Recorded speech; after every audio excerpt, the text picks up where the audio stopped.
صلو علی الحبیب صلی اللہ تعالی علی محمد۔ یاد رہے مدنی چینل پر ٹیلی کاسٹ کیے جانے والے سلسلے مختلف مواقع کے مناظر اور آواز کی مکسنگ کے ساتھ پیش کیے جاتے ہیں۔ صلو علی الحبیب صلی اللہ تعالی علی محمد۔ نیت المؤمن خیر من عملہ، مسلمان کی نیت اس کے عمل سے بہتر ہے۔ اللہ عز و جل کی رضا پانے اور ثواب کمانے کی غرض سے سلسلہ دیکھنے سے پہلے اچھی اچھی نیتیں فرما لیجئے۔ اللہ کی رضا کی خاطر علم دین حاصل کروں گا، سیکھ کر دوسروں تک نیکی کی دعوت پہنچاؤں گا، خاص خاص باتیں لکھوں گا، اول تا آخر دیکھوں گا۔ صلو علی الحبیب صلی اللہ تعالی علی محمد۔ چلا تو ساتھ تیرے ہو گیا جہاں، تنہا چلا تو ساتھ تیرے ہو گیا جہاں، تیرا کلام ہے الیاس قادری، میٹھا تیرا کلام ہے الیاس قادری۔ الحمد لله رب العالمين والصلاة والسلام على سيد المرسلين، أما بعد فأعوذ بالله من الشيطان الرجيم، بسم الله الرحمن الرحيم، الصلاة والسلام عليك يا رسول الله، الصلاة والسلام عليك يا رسول الله، وعلى آلك وأصحابك يا حبيب الله، وعلى آلك وأصحابك يا حبيب الله، الصلاة والسلام عليك يا نبي الله، الصلاة والسلام عليك يا نبي الله، وعلى آلك وأصحابك يا نور الله، وعلى آلك وأصحابك يا نور الله۔ میٹھے میٹھے اسلامی اور مدنی چینل کے ناظرین، ہمارا سلسلہ امیر اہل سنت کی کہانی انہی کی زبانی ایک مرتبہ پھر جاری، اور اس سلسلے میں بھی شہزادہ عطار حضرت مولانا الحاج عبید رضا عطاری مدنی دعوت برکاتہ العالیہ ہمارے ساتھ ہیں، اور اس سلسلے میں بھی وہی حتی المقدور امیر اہل سنت سے سوالات کریں گے۔ باپا، آپ کو دیکھا ہے کہ ماشاءاللہ عز و جل جانوروں پر رحم کے حوالے سے آپ کا کافی ذہن ہے، جبکہ عموماً دیکھا جاتا ہے کہ لوگ جانوروں پر بہت ظلم کرتے ہیں۔ اس حوالے سے اگر آپ کا کوئی مدنی پھول یا کوئی آپ کی زندگی میں کوئی جانور پر رحم کرنے کے حوالے سے کوئی ایسا واقعہ ہو۔ اللہ کی مخلوق پر رحم کرنا چاہیے، اور جانوروں پر رحم کرنے کا جہاں تک تعلق ہے اس کا تو زیادہ اہتمام ہو کہ جانور بے زبان، یہ بیچارہ کس کو فریاد کرے گا؟ لہذا مسلمان پر ظلم کرنے کے مقابلے میں جانور پر ظلم کرنا زیادہ سخت ہے۔ اور رحم یہ آدمی کی فطرت میں کم زیادہ عموماً ہوتا ہے، رحم آتا ہے۔ مجھے بہرحال رحم بہت آتا ہے۔ ایک بار میں جب موسیٰ میں رہا کرتے تھے اور آپ بہت چھوٹے تھے، اس وقت میں نماز کے لیے نکلا ہوں گا تو گلی میں ایک گدھا جو اب بیچارہ بیمار تھا یا ناکارہ تھا تو اس کو ایسے گلی میں پھینک دیا گیا، ڈال دیا گیا تھا، تو وہ بیچارہ پڑا ہوا تھا نڈھال سا، اور اس کو خارش وغیرہ بہت تھی، زمین پر رگڑ رہا تھا اپنا سر، اپنی شدت تکلیف سے وہ غالباً اپنا وہ سر رگڑ رہا تھا، یہ حصہ رگڑے جا رہا تھا اور زخم سا محسوس ہو رہا تھا، بن گیا تھا۔ مجھے بہت ترس آیا، میں واپس گھر آیا اور ایک پرانی گدڑی اٹھائی میں نے، اور گدڑی میں نے اس کے نیچے بچھا دی، تو میں نے محسوس کیا کہ اس کو کچھ سکون سا ہوا اور ایسا لگ رہا تھا کہ جیسے اس نے میری طرف دیکھا، پھر میں چلا گیا۔ بچے جمع ہوئے تھے اس وقت، بعد میں شاید دوسرے دن یا اسی دن شام کو بچوں نے، میں جب گزرا اپنے گھر کی طرف جا رہا تھا یا وہاں سے آ رہا تھا تو بچے نے بولا وہ گڈوڑو مری گیا ہے، گڈوڑو یہ کچھی کافی ہے، کچھی میں گڈورو یہی گدھے کو بولتے ہیں، تو بولے وہ گدھا جو تھا جس کو آپ نے گدڑی دی تھی وہ تو مر گیا. یہ واقعہ. اس کے علاوہ بھی بعض اوقات کیڑیوں کے ساتھ، کیڑیاں دراصل یہ سب کو سمجھنا چاہیے، کیڑی اکیلی نہیں رہتی، کیڑی اپنے قبیلے کے ساتھ رہتی ہے. چونٹی، اگر اس کو چونٹی کو الگ کر دیں گے اس کے قبیلے میں، ہمیں تو کچھ بھی پتا نہیں چلے گا، لیکن وہ بہت مضطرب اور پریشان ہوگی، اکیلی رہتی نہیں، وہ اس کو وحشت ہوگی اور وہ تکلیف آئے گی. تو میرا کبھی کبھی صاحب ہوگا جیسے چادر پر یا کپڑوں پر کوئی کیڑی نظر آئی اور اسے اندازہ کہ فلاں جگہ بیٹھا تھا یا وہاں میں نے چادر رکھی تھی تو ادھر کی یہ کیڑی چڑھ گئی ہے، تو پھر کوشش کرتا ہوں کہ وہیں جا کر میں کیڑی کو جھاڑ دیتا ہوں تاکہ اپنے قبیلے سے مل جائے بیچاری. یا بلا ضرورت یہ بچوں کی عادت ہوتی ہے وہ کیڑیوں کو مارتے رہتے ہیں، تو میں ان کو روک لیتا ہوں. کیڑیوں کو مارنے کی اجازت نہیں ہے، تو اللہ کا ذکر کرنے والی مخلوق ہے. تو کیڑی ہو یا مکھی ہو، ہے نا، بلا حاجت مارا نہ جائے. مارنے کی ضرورت ہو تو ٹھیک ہے مار دے، ایزا دیتی ہے تو مار دے. تو مکھی کا تو واقعہ امام غزالی علیہ رحمۃ اللہ علیہ کا بڑا پیارا ہے، جو کہ دعوت اسلامی کے اشاعتی ادارے مکتبۃ المدینہ کے مطبوعہ رسالے ابلا گھوڑے سوار میں کہ سیدنا حجت الاسلام امام محمد غزالی علیہ رحمۃ اللہ علیہ کو بعد انتقال خواب میں دیکھ کر پوچھا گیا ما فعل اللہ بکا، آپ کے ساتھ اللہ تعالی نے کیا معاملہ فرمایا؟ ارشاد ہوا مجھے بخش دیا. کس سبب سے؟ فرمایا ایک بار میں کتابت کر رہا تھا، لکھ رہا تھا کہ میرے قلم پر مکھی آ کر بیٹھ گئی اور مکھی سیاہی یعنی انک چوسنے لگی، تو میں اپنے کام سے رک گیا تاکہ وہ مکھی اپنی پیاس بجھا کر اڑ گئی. اللہ تعالیٰ کو میرا یہ عمل پسند آ گیا، اس مکھی پر رحم کرنے کی وجہ سے میری بخشش ہو گئی. یہ کہ رحمت حق بہا نامی جویت، اللہ کی رحمت قیمت طلب نہیں کرتی، رحمت حق بہا نامی جویت یعنی اللہ کی رحمت بہانا ڈھونڈتی ہے. کرم کی سب باتیں ہیں. تو بہرحال کہ مکھی کو جب یہ ایزا دے، تنگ کرے تو مار بھی سکتے ہیں. کیڑی بھی کاٹتی ہو جیسے باریک کیڑیاں کاٹتی ہیں تو ایسی کیڑیوں کو بھی مار سکتے ہیں. اسی طرح بعض ایسے موذی ہیں کہ جو خامخواہ ایزا پہنچاتے ہیں، ان کی عادت ہی ایزا پہنچانا ہوتی ہے، تو ایسے موذیوں کو بھی مار سکتے ہیں. جیسے کھٹمل ہے، مچھر ہے، تو ان کا کام ہی کاٹنا ہے بندوں کو، تو کاٹے اس سے پہلے بھی اس کو مار سکتے ہیں.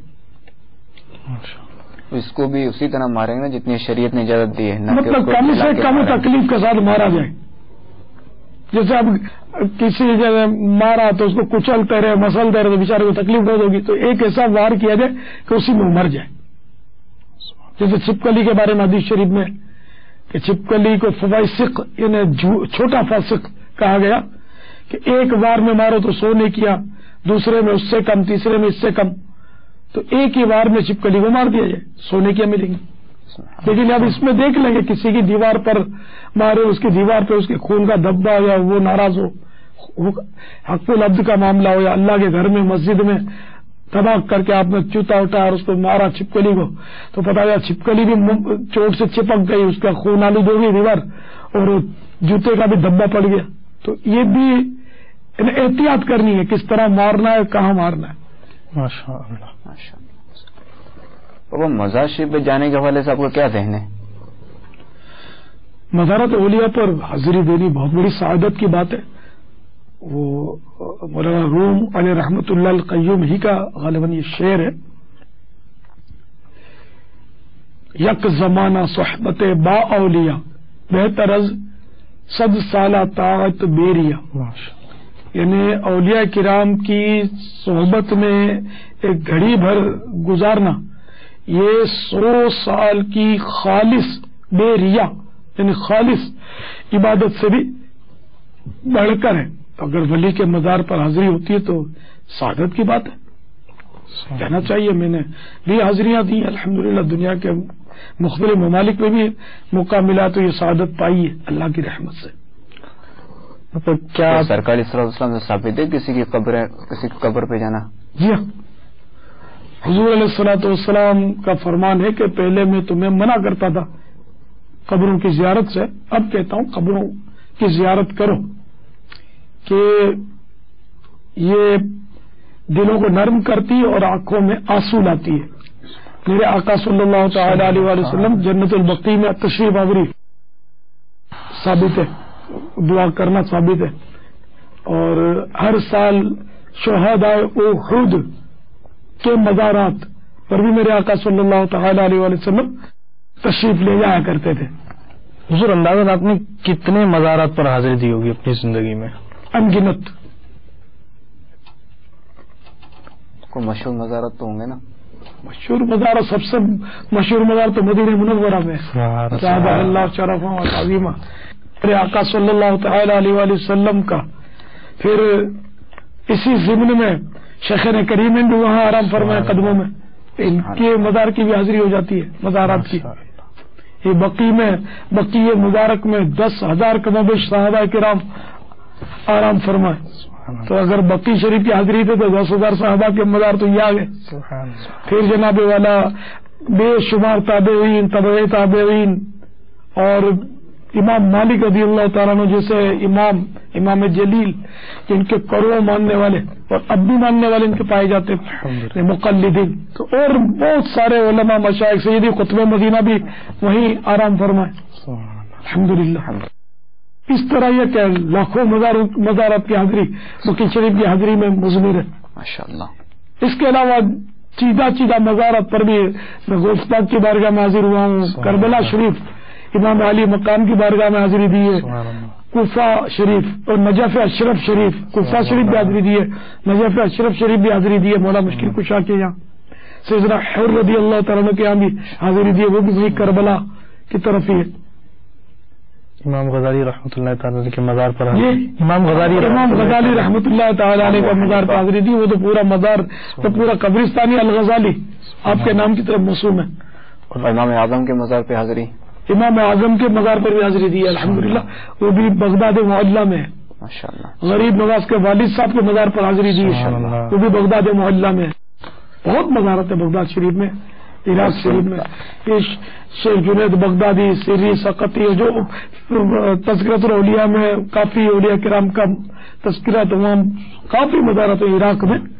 تو زبیدہ قبرستان میں کافی مزارات ہیں، بعض انبیاء کرام کے مزارات بھی، یونس علی نبینا علیہ الصلوۃ والسلام کے مزار پر حاضری دی ہے، سیدنا جرجیس علی نبینا علیہ الصلوۃ والسلام کے مزار پر بھی حاضری دی ہے۔ تو الحمدللہ کافی میری مطلب فہرست طویل ہے حاضریوں کی۔ ہندوستان کے مشہور داتا صاحب کے بارہا قدموں میں حاضری کا شرف ملا ہے۔ خواجہ غریب نواز الحمدللہ اجمیر شریف خواجہ غریب نواز کے قدموں میں بھی حاضری کا شرف ملا ہے۔ بمبئی میں ماہیم شریف، پھر حاجی علی سمندر کے اس میں پانی میں مزار ہے ان کا، پانی بھی آ جاتا ہے بعض اوقات ادھر۔ یہ کولمبو گیا تو وہاں کے مزارات پر حاضری دی الحمدللہ۔ کیا آپ نے سرکار اعلیٰ حضرت رضی اللہ تعالیٰ کے بریلی شریف میں حاضری ہوئی، مدینہ المرشد اعلیٰ حضرت کے مزار پر، پھر ان کے آبا و اجداد کے مزارات پر، اعلیٰ حضرت کے بھائی جان حسن رضا خان، والد صاحب رئیس المتکلمین مولانا نقی علی خان، ان کے اعلیٰ حضرت کے دادا جان مولانا رضا علی خان، سب کے مزارات ہیں الحمدللہ، کرم بالے کرم۔ پھر اعلیٰ حضرت کے مزار پر حاضری تو ضمن مفتی اعظم ہند رحمۃ اللہ علیہ کے مزار پر بھی ہو جاتی کہ وہی اعلیٰ حضرت کے پاس ہی پہلو میں دفن ہے، اور بھی وہاں خاندان اعلیٰ حضرت کے حضرات آرام فرمائے اعلیٰ حضرت کے مزار کے اس میں احاطے میں۔ مدینہ الاولیاء ملتان شریف، احمد آباد شریف، ہاں مدینہ الاولیاء ماشاء اللہ شاہ عالم رحمۃ اللہ علیہ، سیدی قطب عالم رحمۃ اللہ تعالی علیہ، کافی یعنی کہ یہ فہرست بہت طویل ہے۔ ٹھٹا شریف اور سیون شریف وہاں بھی حاضری دی ہے، شاقیق پر بھی حاضری دی ہے الحمدللہ۔ اور مخدوم ہاشم ٹھٹوی رحمۃ اللہ تعالی علیہ، ٹھٹا شریف غالباً وہاں بھی گیا ہوں۔ مکلی شریف، جی مکلی شریف میں کہا جاتا ہے کہ 1,12,000 اولیاء کرام کے مزارات ہیں، مکلی شریف بھی حاضری دی ہے۔ اور مخدوم ہاشم ٹھٹوی رحمۃ اللہ تعالی علیہ کی انوکھی بات کہ اعلیٰ حضرت رحمۃ اللہ تعالی نے اپنے فتح و رضویہ شریف میں ان کی کتاب کو بھی حوالہ دیا ہے. یہ بہت بڑے فقیہ تھے, بہت بڑے فقیہ تھے, بہت بڑے عالم تھے.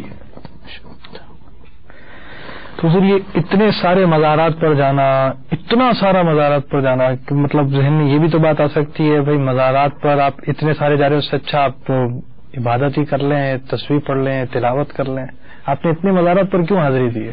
کیا پایا آپ نے مزارات سے؟ اولیاء کرام کے مزارات کی حاضری رضا ادائی کے لیے کوئی دے تو یہ عبادت ہے. پاپا اندازاً آپ نے اب تک کتنے مریضوں کی عیادت کی ہوگی اسپتال یا گھروں پہ جا کر؟ اس کا تو کوئی شمار و قطار ہی نہیں ہے.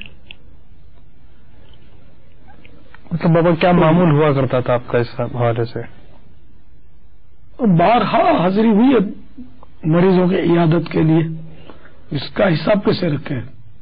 کیونکہ میری یعنی جس کے تعلقات زیادہ ہوں گے نا تو اس کے جاننے والوں میں مریض بھی ایک تعداد میں ہوں گے, اموات بھی اسی طرح ہوں گی.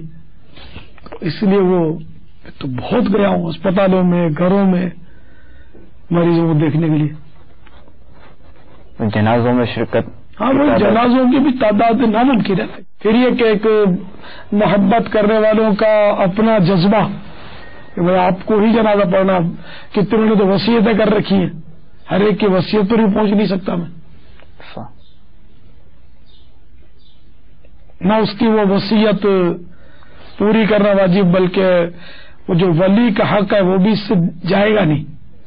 جنازہ پڑھانے کا حق تو ولی کا ہے نا. اور جیسا آپ نے ولی کا فرمایا کہ وہ مرحوم کا ولی, تو ولی سے مراد کیا؟ ولی کے معنی سرپرست یہاں ہوتے ہیں, تو وہ جنازہ جب تک وہ پڑھائے گا یا وہ اجازت دے وہ پڑھائے گا, یہ ہوتا ہے. اور وہ نہ ہو تو اس کے بعد وہ ترتیب دار آخر کار کوئی بھی مسلمان تو ولی کی اجازت کے بغیر بھی جنازہ پڑھا دیا تو ہو جائے گا, مگر ولی کو حق رہے گا باقی. جیسے کہ ایک سے زیادہ جنازہ پڑھانے کی اجازت نہیں ہے. اب اگر ولی نے نہیں پڑھی اور دوسروں نے جنازے پڑھے تو بھلے بعد میں آخر میں ولی پڑھ لے. تو اتنی غمخاریاں, اتنی تدفین, اتنے سارے معاملات کو لے کر چلنا, پھر اس کے ساتھ ساتھ آپ کے دیگر معاملات, تنظیمی معاملات, مسجد کی امامت اور کاروبار اور جو مطلب چلتے رہے, تو آخر آپ نے اس طرف سے توجہ کیوں رکھی؟ اور جب ایک شخص کی مصروفیت کسی دوسری طرف چلی جاتی ہے تو عام طور پر بعض چیزوں سے, بعض معاملات سے وہ آہستہ آہستہ دوسری طرف مصروف ہو جاتا ہے, مگر آپ کی ایک عرصے تک یہی معمول رہا, آخر اس کی کیا وجہ ہے؟ یہ نہیں ہوتا نا کہ ہر ایک وقت میں اتنے مریض نہیں ہوتے. ابھی آپ نے شادیوں کا تو پوچھا نہیں کہ نکاح کتنے پڑھائے آپ نے, ارے یہ بھی ایک چیپٹر ہے.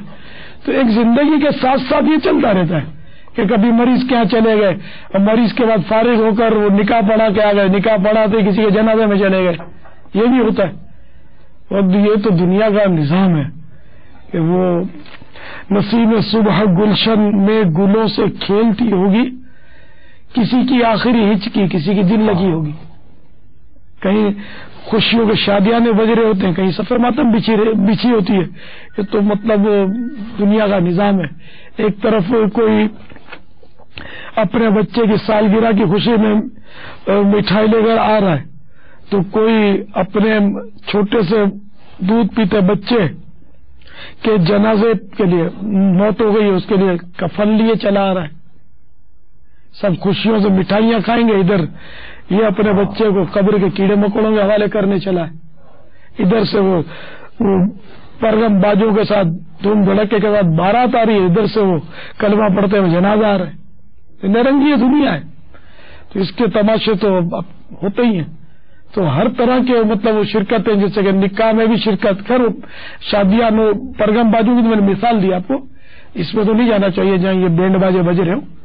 ایک عرض کر رہا تھا کہ جنازوں میں بہت گیا ہوں, نکاحوں میں بھی بہت گیا ہوں, اور مریضوں کو بھی بہت دیکھنے گیا ہوں, خود بھی مریض بنا ہوں. یہ بھی زندگی کے ساتھ ساتھ ہوتا ہے کہ مریض بھی تو بنتا ہے آدمی, اسپتال میں داخل بھی ہوتا ہے, آپریشن سے بھی واسطہ پڑتا ہے اس کا, سب کچھ ہوتا ہے. نکاح پڑھاتا بھی ہے, خود اپنا نکاح کرتا بھی ہے, جنازے پڑھاتا بھی ہے. کبھی اس کا بھی جنازہ پڑھا ہی دیا جائے گا. اسپتال میں داخلے سے کبھی کوئی واقعہ؟ کوئی اسپتال میں کبھی داخلہ ہوا ہے؟ ہاں اسپتال میں تو داخلہ ہوا ہے نا میرا. ایک بار سول اسپتال میں داخلہ ہوا کسی مرض کے آپریشن کے لیے. تو میں اصل بہت حساس واقع ہوا ہوں، خصوصاً طہارت پاکی ناپاکی کے تعلق سے. تو میرا سب سے بڑا ٹینشن کسی کے گھر جانے میں یہی ہے، استنجا وضو کا. کہ اس کا انتظام عام طور پر ہر جگہ عجیب و غریب ہوتا ہے. وضو کا انتظام تو خیر دعوت اسلامی کی برکت کے اب کچھ ہونے لگا، ورنہ وضو خانے کہاں ہوتے آج کل گھروں میں. تو وہاں استنجا خانہ جو تھا اس کی کنڈی نہیں تھی. ایک تو جو مجھے یاد پڑتا کنڈی نہیں تھی، اور اس کے قریب پانی تھوڑا سا کھڑا ہوا تھا گندا. یہ استنجا خانہ اس وارڈ میں. میری تو حالت خراب ہو گئی. میں ابھی تو میں فریش ہوں اور ابھی گھبرا رہا ہوں. جب زخمی ہو کر کہ آپریشن والا تو پھر جو تکلیف ہوتی ہے، تو میں یہ کیسے عبور کر کے اور کیسے پاک ہو کر نکلوں گا اندر سے. میں تو گھبرا کے راتوں رات وہاں سے فرار ہو گیا. پتا نہیں نا لوگوں میں باتیں ہو کہ منع نہ ڈر کے بھاگ گیا. میں آپریشن سے ڈر کے نہیں بھاگا تھا، میں اس سے ڈر کے بھاگا تھا پاکی ناپاکی کے تعلق سے. پھر دوسرے اسپتال میں پرائیویٹ میں داخلہ لے لیا. پھر ایک اسلام بھائی نے ہمدردی دی کہ آپ پیسے نہیں اس لیے چلے گئے. تو میں نے کہا یار کیا کروں میں. اس دوست میرے اس نے بیچارے نے ہمدردی کی میری، اور مجھے کہا کہ آپ فکر نہیں کریں، فلاں اسپتال چلتے، خرچہ انشاءاللہ میں سارا بھروں گا. جزاک اللہ. تو میں وہ ہاسپٹل میں داخل ہو گیا پرائیویٹ میں، اور آپریشن کروا لیا جو کروانا تھا مجھے. آپ پتہ نہیں پیدا بھی نہیں ہوئے تھے. نہیں، آپ شاید پیدا ہوئے نہیں ہوئے تھے پیدا میرے خیال میں. بس ایک ہی بار اسپتال داخلہ؟ نہیں، اس کے بعد بھی ہوا ہے. ایک بار باب المدینہ میں ہوا داخل، جس کا بھی قصہ سنا آپ نے. ایک بار وہ حیدرآباد میں، ایک بار مدینہ منورہ میں، ایک بار مکہ مکرمہ میں. اس طرح یوں تھوڑا تھوڑا وہاں مکہ مدینہ میں تھوڑا تھوڑا داخلہ ہوا ہے، لیکن یہاں لمبے داخلے ہوئے تھوڑے. باب المدینہ حیدرآباد چند روز کے. دوران داخلہ کیا اس وقت کیا وہ مسجد اور تحریک جاری رکھی تھی، یا جو عموماً ہوتا ہے کہ جب بندہ آپریشن کے لیے جاتا ہے یا کسی وجہ سے اسپتال داخل ہوتا ہے تو بس وہ اسپتال ہی کا رہ کے ہو جاتا ہے اور اپنے مرض ہی میں گھما ہوا ہوتا ہے. اس وقت آپ کی کیا کیفیت تھی؟ فکر امت کے حوالے سے آپ کے کیا خیالات تھے؟ سر وہ پہلی بار جو آپریشن کے لیے گیا نا، وہ ایسا وقت کہ دعوت اسلامی کے ابتدائی مراحل تھے. ابھی تک ہفتہ وار اجتماع ہوا نہیں تھا. ہم نے تاریخ طے کر لی تھی کہ فلاں تاریخ سے ہفتہ وار اجتماع شروع ہوگا دعوت اسلامی کا گلزار حبیب میں باب المدینہ. اب اس سے پہلے مجھے تکلیف بہت ہو گئی، آپریشن ناگزیر ہو گیا. تو یہ آپریشن ہوا، میں پریشان. تو پھر کہ اجتماع کا دن بھی اسی تکلیف کے دنوں میں آیا میری. تو پھر کچھ عیسائی بھائیوں کو ان دنوں عیسائی بھائیوں کی اصطلاح ہی نہیں تھی، کام ہی شروع نہیں ہوا تھا. ابھی تو اجتماع بھی نہیں کیا تھا. پہلا مختلف مقامات میں علاقوں میں جا کر میں نے دعوتیں ضرور دی تھی، بیانات کر کے مدنی مشورے کر کے. مدنی مشورہ بھی اصطلاح نہیں تھی، تو لوگوں نے آنا تھا، یہ امکان تھا. تو جتنا ہو سکا اعلانات کروا دیے کہ، اور تاریخ بھی دے دی خالی. اگر نہیں ہوگا تو پھر تو میدان صاف ہو جاتا، بھائی اس تاریخ کو نہیں ہوگا، فلاں تاریخ کو ہوگا. تو 1 مہینہ لیٹ ہم نے کہ اجتماع 1 مہینہ لیٹ کر دیا ہم نے، یہ اعلانات کروا دیے. لیکن امکان تھا کہ لوگ تو آئیں گے، تو جتنا ہو سکا تو وہاں کھڑے کر دیے بعض عیسائی بھائیوں کو کہ آپ یہ کرم فرمائے اور جو آئیں ان کو سمجھاتے رہیں گے. 1 مہینے کے بعد یہیں پر اجتماع ہوگا وغیرہ. تو یہ ترکیب ہوئی تھی. باقی اب اور کیا کیا نیکی کی دعوت دی میں نے وہاں. تو وہ اب ایک عادی ہوتا ہے نا آدمی، تو اس سے راحت ہو جاتا نہیں ہے، وہ اپنی بولی بولتا ہی رہتا ہے. اس کا کوئی خاص واقعہ مجھے ذہن میں نہیں ہے. حیدرآباد پہ کوئی ایسا خاص واقعہ؟ حیدرآباد میں بھی بس میں تو میری ایک عادت ہے کہ میں کچھ نہ کچھ کام کروں. تو حیدرآباد میں خاص کر میں اپنا کام تحریری لے گیا تھا ساتھ تھوڑا بہت کہ موقع ملے تو میں تھوڑا کروں گا کام. تھوڑا انتظار بھی کرواتے ہیں نا, داخل کرتے ہیں پھر انتظار کرواتے ہیں. تو وہاں تو میری بعض باتیں لوگوں نے نوٹ کی تھی, جس کا ایک رسالہ بھی مکتبۃ المدینہ نے شائع کیا تھا.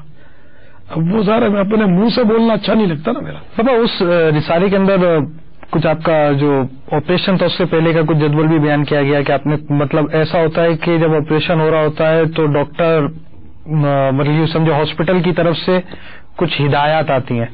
یعنی یہاں جو رسالے کے اندر موجود ہے وہ یہ کہ وہ ہدایت بھلے ہو نہ ہو, آپ کی طرف سے یہ تھا کہ عورت نہیں آنی چاہیے تو ایسا ہونا چاہیے, تو نماز کے اوقات کا نہیں ہونے چاہیے, تو عشاء کے بعد آپریشن شروع ہونا چاہیے. وہ اپنی جو شرائط بیان کی تھی اگر اس کی کچھ تفصیل آپ کو بھی یاد ہو. ہاں وہ میں اس لیے کہ اگر عشاء سے پہلے آپریشن ہو تو پھر عشاء کی نماز اس میں بے ہوشی میں جائے گی. صحیح. تو میں نے ریکویسٹ کی تھی کہ میرے کو مطلب یہ ترکیب دے دیجئے کہ عشاء پڑھ کر آپریشن کیا. ڈاکٹر صاحب نے تعاون کیا, ٹھیک ہے ہم آپ کا آپریشن عشاء کے بعد کریں گے. الحمدللہ. پھر یہ کہ میں نے عرض کر دی کہ نرس, لیڈی نرس میرے اس میں کوئی بھی نہ آئے, یہ بھی انہوں نے میرے ساتھ تعاون کیا تھا. اچھا, پھر اس میں ایک مطلب بظاہر ایک چھوٹی سی بات وہ یہ کہ مجھ سے سوالات نہیں کیے جائیں, مجھ سے پوچھا نہ جائے. یعنی عام طور پر جب بے ہوشی کا آپریشن مطلب انجیکشن لگایا جاتا ہے تو اس وقت کچھ توجہ بٹانے کے لیے سوالات کیے جاتے ہیں. تو اس مطلب چھوٹی سی بات کے لیے بھی آپ نے یہ بولا کہ مجھ سے یہ سوال نہ کیے جائے, اس کی وجہ ہے؟ سر کہ بے ہوشی کا انجیکشن لگے اور بے ہوش ہو بندہ اور ہوش میں ہی نہ آئے اور قبر میں چلا جائے تو ظاہری دنیاوی اعتبار سے ہوش میں نہ آئے. تو میں نے ان سے عرض کیا تھا کہ آپ حضرات وہ سوالات کرتے ہیں, مجھے پتا ہے سوالات کرتے ہیں فضول قسم کے, گھریلو قسم کے, دھیان بٹانے کے لیے, تو اس کی حاجت نہیں ہے. میں انشاءاللہ کلمہ پڑھتا رہوں گا اور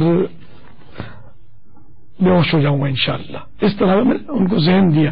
انہوں نے تعاون کیا, میں نے کچھ نہیں پوچھا, انجیکشن لگا دیا. جو ان کا پروسیجر تھا وہ پورا کیا ان لوگوں نے, لیکن یہ کہ وہ بولے نہیں کچھ. تو عشاء کا جو وقت اس لیے رات اس لیے رکھی گئی تھی کہ سردیوں کی راتیں تھیں اور رات طویل تھی, ورنہ بعد فجر بھی ہو سکتا تھا. اس میں یہ تھا کہ ظہر جلدی آ جائے گی, پھر عصر مغرب عشاء عشاء رکھی گئی تھی تاکہ پہلی نماز ہو جائے گی فجر رہے گی. دوسرا یہ کہ پاؤں قبلہ رخ نہ ہو, ماشاءاللہ کا بھی اہتمام. لیکن عام طور پر تو یوں ہوتا ہے کہ ہم جب ہاسپٹل چلے جائیں تو جس طرح بیڈ رکھا ہوتا ہے اور اسی طرح ہم مطلب اب ان سارے معاملات کے اندر عام طور پر جب اس طرح کے معاملات سامنے آتے ہیں تو سوال یہ پیدا ہوتا ہے کہ ایک شخصیت ہو, اس کی پوزیشن ہو, اس کو جاننے والے ہوں, اس کے دو ماننے والے ہوں, وہ تو یہ کام کر لے گا, مگر ایک عام فرد ہے, ایک عام شخص ہے جو معاشرے کا ایک عام آدمی ہے, عام تاجر ہو, عام سا آدمی کیسے کر سکتا ہے یہ سارے کام؟ کیا وہ کہے کہ میرا آپریشن اس کو جو ٹائم دیا وہ اسی کو دیکھے گا, جس طرح لیٹا دیا گیا اسی طرح لیٹے گا, کیا کرے وہ؟ اس میں ایسا ہے کہ اپنے دل میں کوڑن ہونی چاہیے. تو کوڑن ہو, سوز و گداس ہو اور اس انداز میں ریکویسٹ کرے تو بعض اوقات ان کی سمجھ میں آ جاتا ہے ڈاکٹروں کی. دوسرا یہ کہ ڈاکٹروں کو بھی چاہیے, میں مسلمان ڈاکٹروں سے مخاطب ہوں, ان کو بھی چاہیے کہ وہ اس بات کا خیال رکھیں کہ مسلمان اگر کوئی نماز پڑھنا چاہتا ہے تو اس کو نماز پڑھنے میں تعاون کرے, اور ساتھ ہی ساتھ قبلے کی طرف پیر تو نہیں ہونا چاہیے. کعبہ کوئی الیاس قادری کا تو نہیں ہے, کعبہ تو ہر مسلمان کے لیے قابل تعظیم ہے, معظم دینی ہے. تو ان کو چاہیے کہ اپنے اسپتالوں میں اپنے بیڈ اس طرح بچھائیں کہ مریض کے پاؤں کا رخ قبلے کی طرف نہ ہو. بھلے کم بیڈ, اب ایک کمرہ اس میں 10 بیڈ اگر بچھتے ہیں تو 7-8 بچھے, تھوڑا ترچھے بچھائیں. جیسے کہ ہمارے اسلامی بھائی اپنے گھروں میں WC ترچھا لگاتے قبلہ رخ سے ہٹانے کے لیے, مگر یہ کہ ترچھے سے مراد ہے 45 ڈگری کے باہر ہونا چاہیے. پاؤں 45 ڈگری کے اندر میں ہوں گے تو پھر وہ قبلے کی طرف ہی ہوں گے, باہر ہو. جب آپ تو قبلے کی طرف سر ہو اس طرح کی ترکیب کریں. مگر اب جب 10 سے 7 بیڈ ہوئے تو گویا اس کو نقصان ہو رہا ہے، مالی نقصان ہو نا، اخروی فائدہ جو ہوگا آخرت کا، اگر ہر کسی کا ذہن نہ ہو اس طرف تو اسی لیے میں ذہن دینے کی کوشش کر رہا ہوں. ذہن تو نہیں ہے اللہ ماشاء اللہ، ایسے بھی ہوں گے جن کا ذہن ہوا لیکن تعداد کم. باقی تو پیسہ کمانے ہی کی بات ہے. انسانیت کی خدمت کے حوالے سے یہ لوگ ڈاکٹر بنتے ہیں اور پھر بعض ڈاکٹر جو ہے نا بالکل ڈاکو سے بھی بڑھ جاتے ہیں، اتنا لوٹ مار کرتے ہیں. لیکن سب ڈاکٹر کو نہیں کہہ رہا میں، جس چیز کو کہہ رہا ہوں خود سمجھ رہا ہوگا اگر سن رہا تو کہ میں مریضوں کو رحم کھاتا ہوں یا مریضوں کو لوٹتا ہوں، غریبوں سے ہمدردی کرتا ہوں یا اپنے بینک بیلنس سے ہمدردی کرتا ہوں، یہ خود ڈاکٹر خود سمجھتا ہے. تو جو اچھے ڈاکٹروں کی بھی ماشاءاللہ کمی نہیں ہے، خوف خدا والے ڈاکٹر میں نے دیکھے ہیں، غریبوں سے ہمدردی کرنے والے ڈاکٹر بھی میں نے دیکھے ہیں الحمدللہ، ایسی بات نہیں ہے. لیکن اکثریت جو ہے نا یہ ان کا رخ جو ہے نا وہ غریبوں کی ہمدردی کے بجائے دولت کی ہمدردی کی طرف ہے کہ وہ بیچارے مطلب بس پیسہ آنا چاہیے. ایسا نہیں ہونا چاہیے. آج یہ مریض آپ کے سامنے آیا ہوا ہے، کل آپ بھی مریض ہو جائیں گے، دیر تھوڑی لگتی ہے مرض آتے ہوئے. یہ اس کو بیچارے کو اتنی تکلیف ہے، کل اس سے زیادہ آپ کو تکلیف ہو سکتی ہے. اگر اس تکلیف والے مریض کے ساتھ ہمدردی کریں گے، دلجوئی کریں گے، کچھ چارج میں اپنے کمی یا فی سبیل اللہ اس کا علاج کر دیں گے تو عین ممکن ہے کہ اس کی برکت سے آپ کا کوئی آتا ہوا مرض ٹل جائے اور آپ کو بھی پتا نہ چلے. آپ کو پتا تھوڑی چلے گا کوئی مرض آنے والا ٹل گیا، یا ہو سکتا ہے کہ مرض آئے لیکن اس کی شدت کم ہو. تو یہ بہت فوائد ہوتے ہیں اس سے، اور آخرت کے فوائد بھی اپنی جگہ پر ہے. تو اس لیے ہمدردی غریبوں کے ساتھ، مریضوں کے ساتھ ڈاکٹروں کو کرنا بہت ضروری ہے. یہ ہمدردی ان مریضوں کے ساتھ نہیں ہے، گویا یہ ہمدردی خود اپنے ساتھ ہے ان کی، ان کو بھی تکلیفوں سے گزرنا پڑے گا. میٹھے اسلامی بھائی اور مدنی چینل کے ناظرین، قبلہ رو پاؤں ہونا تو کجا، باپا جان کے ساتھ الحمدللہ عز و جل دانتوں کے حوالے سے ڈاکٹر کے پاس بھی جانا ہوا ہے تو وہاں بعد اسکیلنگ یا خون والا تھوک بھی قبلہ رو پھینکنے سے احتیاط کی گئی ہے، اور پہلے ہی سے پوچھا گیا ہے کہ قبلہ شریف کس طرف ہے. صرف ڈاکٹر نہیں، کہیں بھی جاتے ہیں، کسی کے گھر بھی جائیں تو باپا جان کے الحمدللہ عز و جل عادت کریمہ ہے کہ صاحب خانہ سے پہلے یہ معلوم کرنا ہے کہ قبلہ رخ کدھر ہے. جب وہ رخ بتائیں تو اب اس رخ پہ چپلوں کا رخ.